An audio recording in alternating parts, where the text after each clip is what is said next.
הפרק השביעי, שפת הגוף, מושגי יסוד נוספים בפסיכותרפיה גופנית, חותם את השער התיאורטי, וככל, יחד עם שאר הפרקים בשער התיאורטי, הוא בעצם מנסה לפרוס את השפה בפסיכותרפיה הגופנית.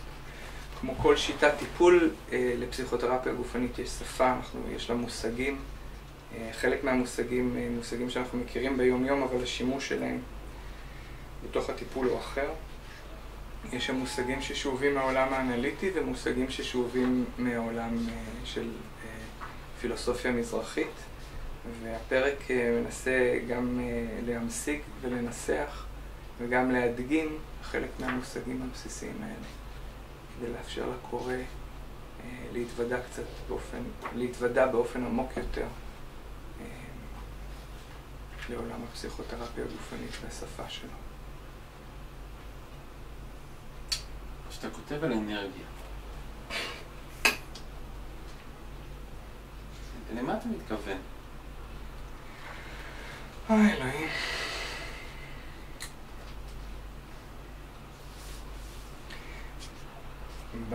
בדיון על הפרק על שיטות הטיפול השונות, בפרק השלישי, דיברתי קצת על האבולוציה של הפסיכותרפיה הגופנית. וגם המושג אנרגיה עבר אבולוציה. האמת שזה מושג שקצת קשה לי איתו. קשה לי איתו כי הוא עבר זילות מאוד גדול, והוא אחד מהמושגים שנמצאים בשימוש כל כך נרחב בתוך העולם הניו אייג'י, שקשה היום לדבר על אנרגיה בלי להיסחף לשיחה שהיא לא כל כך קשורה לעולם הטיפולי והקליני שלי.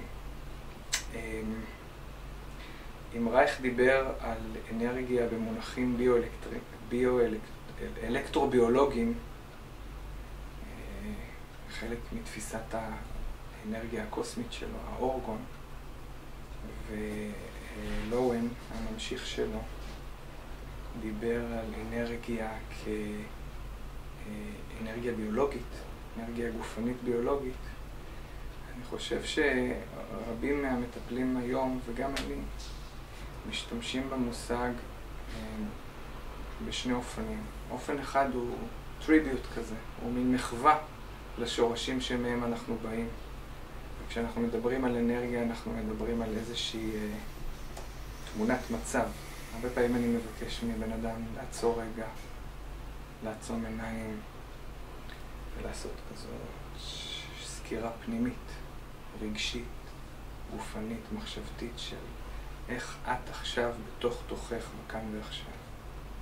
איך אתה עכשיו בתוך תוכך בכאן ועכשיו. והסקירה הזאת היא מעין סנאפשוט, מעין תמונת מצב אנרגטית, היא האופן השני. זאת אומרת, יש מחווה שהיא לא לגמרי מדויקת לאופן שבו אנחנו מתכוונים, אבל האופן השני הוא איזושהי הערכת מצב שיכולה להיות גם תמונת מצב שהמטופל מתבונן ולומד להכיר את המערכים האנרגטיים שלו ושלה. כמו מצב רוח? כמו מצב רוח, כמו טעינה רגשית, כמו פערים. למשל, אני יכול להרגיש בז בראש שלי וקיבוץ או קיפול בבטן. השפה של אנרגיה או המונח אנרגיה עוזרת, היא נותנת איזשהו מונח שאפשר להשתמש בו כדי לרקוד בין שני המקומות האלה, אבל היא גם כלי דיאגנוסטי. זאת אומרת, כשאני מביט במטופל או במטופלת, אז אני יכול לעשות איזושהי הערכה אנרגטית גם על ידי ההתבוננות בהם וגם על ידי ההתבוננות בי. למשל, יש מטופלים שברגע שהם נכנסים לחדר, אני נהיה מאוד עייף. אני יכול לדבר על אנרגיה במונחים האלה, שיש משהו אנרגטי לא רק במטופל ולא רק בי כמטפל, אלא גם בתמונת מצב האנרגטית של הדיאדה הטיפולית ברגע נתון, ואפילו על איזשהו גוון אנרגטי שיש לכל הטיפול. למשל, יש את המטופלים אנחנו תמיד מתעוררים לקראתם. מטופלים שאנחנו תמיד מתרגשים לקראתם, את הטיפולים שאנחנו חוששים לקראתם. יש תמונת מצב אנרגטית כללית ותמונת מצב אנרגטית ספציפית. קצת על המושג של אנרגיה.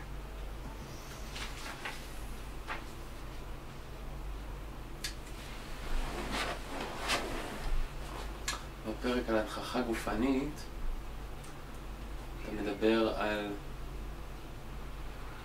אופנים שונים של הזדהות. על 3 גופים?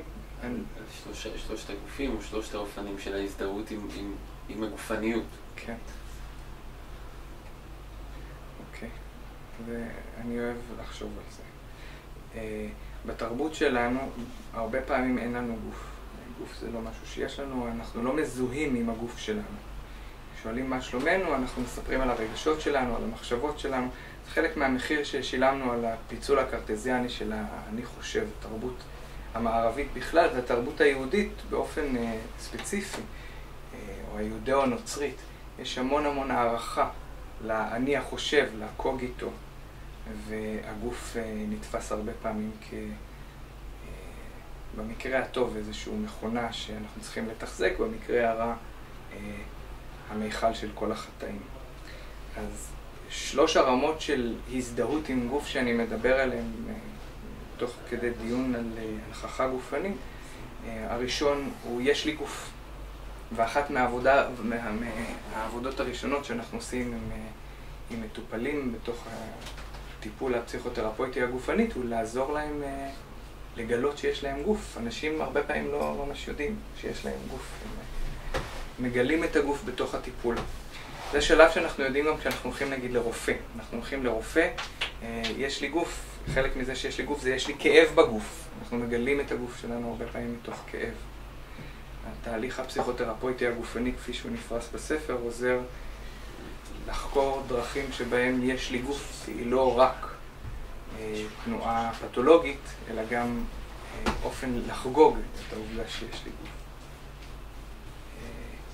פן נוסף של גוף שהוא מתקדם יותר ואחר במהותו הוא לגלות שאני גוף. לא רק יש לי גוף, לא רק זה משהו ששייך לי, זה לא רק אובייקט ש-I happen to have, לא רק הנפש שלי נכנסה לתוך הגוף הזה שהוא שלי, שאני אחראי לו, אלא אני גוף, אני גם גוף. הזהות שלי היא גם גופנית. וללמוד להנכיח את עצמי בגופי, ללמוד להיות גוף, יוצר מערכת יחסים פחות היררכית ומאפשרת מיטיבות אחרת אל מול הגופניות שלי. אם כואב לי משהו ואני לא מתייחס לזה ככואב לי, כואבת לי היד, כואבת לי היד, אז צריך לתקן, משהו יש לי, אז צריך לתקן. אבל אם אני גוף וכואב לי, אז הדרך בה אני מתייחס לכאב היא אחרת לגמרי. אני יכול להיות נעים יותר אל הגוף, אני יכול להיות אלים פחות לאני הגופני שלי. והרובד השלישי והאחרון שאני מתייחס אליו הוא רובד של שייכות. יש לי גוף ואני גוף ואני גם שייך לגוף גדול יותר. אני שייך לגוף הדיאדה שלנו כשאנחנו במערכת יחסים, אז אני שייך לגוף שהוא אנחנו. אני שייך לגוף שהוא אנחנו כקהילה, כמשפחה, כתרבות. וההתייחסות לגוף המשותף הזה היא התייחסות אחרת ובעלת איכויות אחרות. למשל, אנחנו יכולים להגיד שיש טובת המשפחה, שיכולה להיות שונה מטובת כל אחד מהחברים של המשפחה, אבל יש טובת המשפחה. ואם אנחנו נדבר על הגוף המשפחתי, לפעמים הכאבים שאני אבטא בתוכי, הם יכולים להיות הרבה יותר מדויק יהיה להסתכל עליהם כמו על כאבים ששייכים לגוף המשפחתי, ולא כאבים ששייכים לי, או כאבים שהם מהווים אותי. למשל, אני חושב שזה בפרק השביעי, תיארתי טיפול עם ילד מגמגם, שכל פעם שהוא גמגם ככל שהסימפטומים שלו נעשו יותר חמורים, האבא ואימא שלו התקרבו. היה להם משהו להתגייס למענו. הם ניסו לעזור לילד. ברגע שהסימפטומים של הילד הוקלו, המשפחה התפרקה. ולכן, אם נתבונן בסימפטום כסימפטום של הגוף המשפחתי, ואיך מערכתית להסתכל, ההתערבות יכולה להיות הרבה יותר מדויקת גם לילד וגם לגוף שבתוכו הוא פועל. יש לי גוף, אני גוף, אני שייך לגוף, או אני חלק מגוף. שאלה אחרונה, עושה עוד אחד אחרון. כן. גם בהקשר של... בתוך ההקשר הזה של שלושת הגופים. שלושת הגופים, ובהתייחס לפרק שדיברנו על הדהוד, יש פה את הפרק העברה גופנית והעברה נגדית גופנית. כן. ואולי נכניס לתוכו גם מושגים מהעולם הקליני הפחות גופני, כמו הזדהות השלכתית. מה מערכת היחסים בין המושג הזה שאתה מכנה אותו הדהוד לבין המושגים הפסיכואנליטיים של העברה והעברה נגדית והזדהות השלכתית? קצת קצרה היריעה מלהרחיב על זה באופן מדוקדק, ובאמת הספר נוגע בזה, אבל בעיניי העברה והעברה נגדית והזדהות השלכתית הן תופעות פסיכולוגיות. הן תופעות שמתרחשות בתוך מערכת יחסים. באופן מאוד מאוד פשטני, הדרך שבה מערכות היחסים שהיו לי בעבר קיימות בתוכי ומתנות את האופי שבו מערכות היחסים שלי היום מתקיימות, כולל מערכת היחסים הטיפולית. ההדהוד הוא האופן שבו התופעות הפסיכולוגיות האלה מתקיימות בעולם. זאת אומרת, האופן הרבדים שמאפשרים לתופעות כמו הדהוד להתקיים קשורים לתופעת ההדהוד, שהיא תופעה סוציו-ביולוגית. היא לא רק תופעה פסיכולוגית, יש לה מופעים גופניים. באמצעות ההדהוד, באמצעות המיתרים שמחברים בינינו, מתרחשת העברה ומתרחשת העברה נגדית. ולכן הדהוד היא תופעה רחבה יותר. למשל, היא לא חייבת להיות קשורה למערכות יחסים קודמות שהיו לי באופן שבו אנחנו מתבוננים בעברות או בהזדהות השלכתית.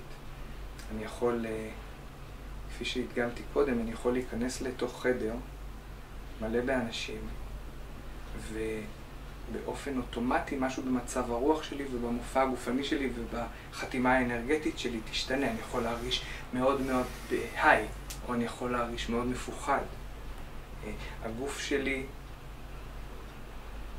באשר הוא לוקח חלק בגוף אחר, גדול יותר, מתחיל לקבל רשמים מהסביבה שלו. כאשר אנחנו נמצאים בתוך מערכת יחסים אפקטיבית, וההיסטוריה שלך וההיסטוריה שלי וההיסטוריה שלך וההיסטוריה שלי מתחילות להתערבב, אז באמת העברה וההדהוד מרגישים מאוד דומה. אבל בעיניי ההדהוד היא תופעה הרבה יותר רחבה שמסמנת את לקיחת החלק שלנו בעולם רחב מאיתנו. ואת האופי שבו העולם הזה מדבר איתנו דרך תחושות, לפני שהוא מדבר איתנו דרך רגשות, לפני שהוא מדבר איתנו במחשבות, הגוף שלנו מבטא את זה. יש קטע שאני מספר איך אני משכיב את זוהר לישון, הבת שלי, קצת מתבאס מזה, כי יש לי מלא דברים שאני רוצה לעשות, ואני מתחיל לחשוב על כל הדברים האלה, וזוהר מטפחת במיטה שלה. ובאיזשהו שלב, ואני אומר, זוהר, מה קורה? זאת אומרת, אבא, תפסיק, המחשבות שלך מפריעות לגוף שלי לישון.